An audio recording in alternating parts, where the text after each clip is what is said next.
10 जानेवारी 1938 रोजी डॉक्टर बाबासाहेब आंबेडकरांनी विधिमंडळावर काढलेला मोर्चा कोणत्या दलितांसाठी नव्हता, अस्पृश्यांच्या हक्कासाठी नव्हता, कोणत्या एका जातीसाठी नव्हता, तर कोणत्या धर्मासाठी नव्हता, तर डॉक्टर बाबासाहेबांनी आपल्या आयुष्यामध्ये पहिला जो मोर्चा काढला तो शेतकरी बांधवांच्या हक्कासाठी.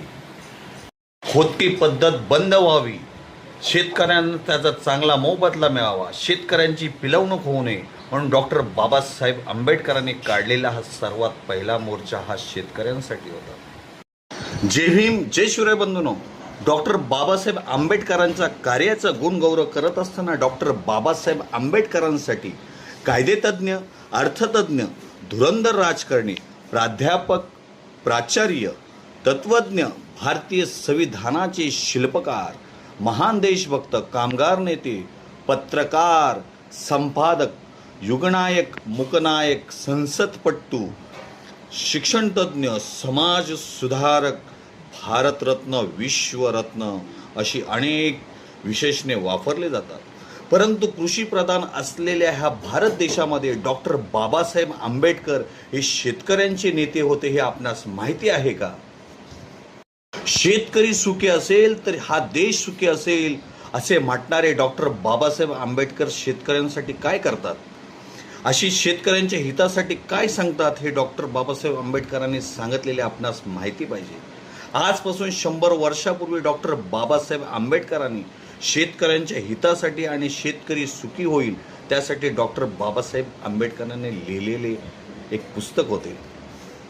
1918 मध्ये डॉक्टर बाबासाहेब आंबेडकरांनी शेतकऱ्यांच्या समस्या आणि उपायासाठी एक पुस्तक लिहिले, small holding in India and their remedies.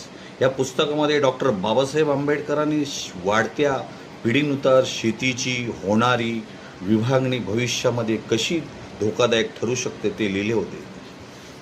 तसेच डॉक्टर बाबासाहेब आंबेडकर म्हणतात की तुमचा एकच मुलगा शेतीत ठेवा, बाकीचे दुसऱ्या मुलांना उद्योगामध्ये टाका, व्यापारामध्ये टाका, शिक्षणामध्ये टाका, सेवा क्षेत्रामध्ये घाला. आजपासून 100 वर्षापूर्वी डॉक्टर बाबासाहेब आपल्या पुस्तकामध्ये लिहितात की शेतमालाला योग्य बाजारभाव, हमीभाव मिळावा तर तो उत्पादन खर्चाचा निर्धारित करावा ही संकल्पना 100 वर्षापूर्वी डॉक्टर बाबासाहेब आंबेडकरांनी मांडली होती. डॉक्टर बाबासाहेब आंबेडकर सांगतात की ज्याप्रमाणे इतर उत्पादन देणाऱ्या व्यवसायांना उद्योग कारखानदारीचा दर्जा देता तसाच शेतीला सिंचन आणि उद्योगाचा दर्जा मिळाला पाहिजे असे डॉक्टर बाबासाहेब आंबेडकरांनी 15 मे 1950 रोजी खोती निर्मूलन अधिनियम लागू केले आणि ह्या अधिनियमाचा परिणाम असा झाला की 1,22,806 एकर जमीन या खोत इनामदार यांच्या तावडीतून मुक्त झाल्या आणि कष्टकरी शेतकऱ्यांना मिळाल्या.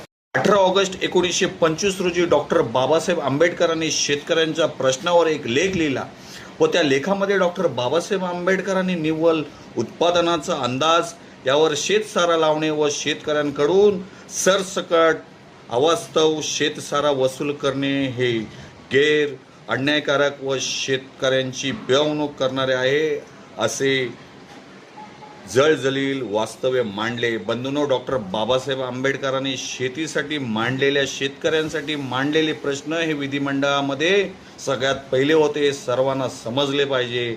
डॉक्टर बाबासाहेब आंबेडकर हे दलितांचे, अस्पृश्यांचे नेते होतेच, पण हे शेतकऱ्यांचे नेते होते, सगळ्यांना समजून घेतले पाहिजे. जय भीम, जय शिवराय बंधूंनो.